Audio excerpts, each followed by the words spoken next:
प्रश्न 16।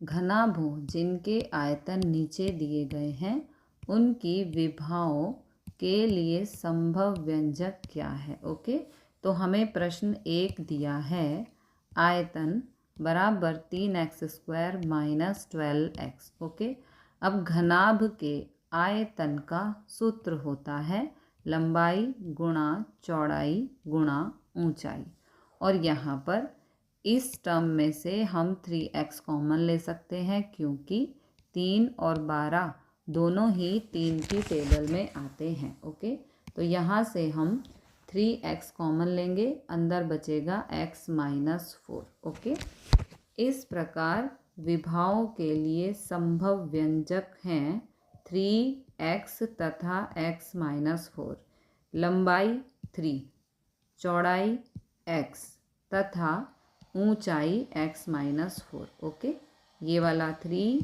ये वाला x और ये x minus 4। This is the answer.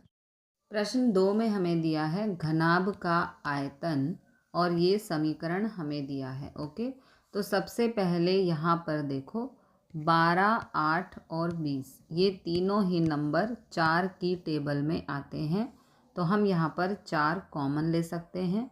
अब सभी के साथ k भी है तो k को भी हम कॉमन ले सकते हैं, तो इस पूरी टर्म में से हम 4k कॉमन लेंगे। ओके, तो अंदर बचेगा 3y² प्लस 2y माइनस 5। अब ये एक द्विघात समीकरण है, इसके हमें गुणनखंड फाइंड करने हैं। ओके, तो गुणनखंड करने के लिए सबसे पहले आगे वाले नंबर पीछे वाले नंबर की गुणा, 3 गुणा 5 ये हो गया 15। 15 का अब लेंगे एलसीएम, ये हो गया एलसीएम। ओके, अब हमें दो नंबर ऐसे चाहिए कि गुणा करने पर 15 आए ये वाला, प्लस या माइनस करने पर 2 आए ये वाला। ओके, तो एलसीएम पर चलते हैं। यहाँ पर है 3 और 5, 5 गुणा 3 करेंगे तो 15 आएगा, और 5 में से 3 को माइनस करेंगे तो 2 आएगा ये वाला। ओके, तो ये हो गए फैक्टर्स, सॉरी ये नहीं, ये हो गए फैक्टर्स।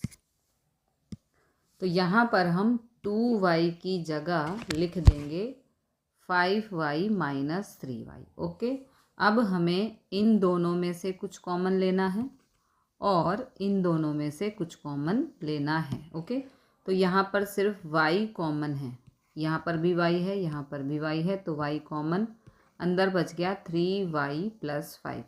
अब जो यहाँ पर है सेम यहाँ पर आना चाहिए, तो यहाँ पर कुछ भी कॉमन नहीं है, लेकिन हम -1 कॉमन ले सकते हैं। जब कुछ भी कॉमन ना हो तो 1 कॉमन ले सकते हैं। ओके, अब एक ब्रैकेट में y माइनस 1 को लिख देंगे और इन दोनों ब्रैकेट में से एक ब्रैकेट को पिक करके यहाँ पर हम लिख देंगे क्योंकि दोनों ही ब्रैकेट सेम हैं। ओके, अब यहाँ पर लंबाई आ गई 4k, लिखते जाओ, चौड़ाई आ गई 3y प्लस 5। ठीक है, चौड़ाई आ गई 3y प्लस 5, ये चौड़ाई आ गई, और ऊंचाई आ गई y minus 1। This is the answer.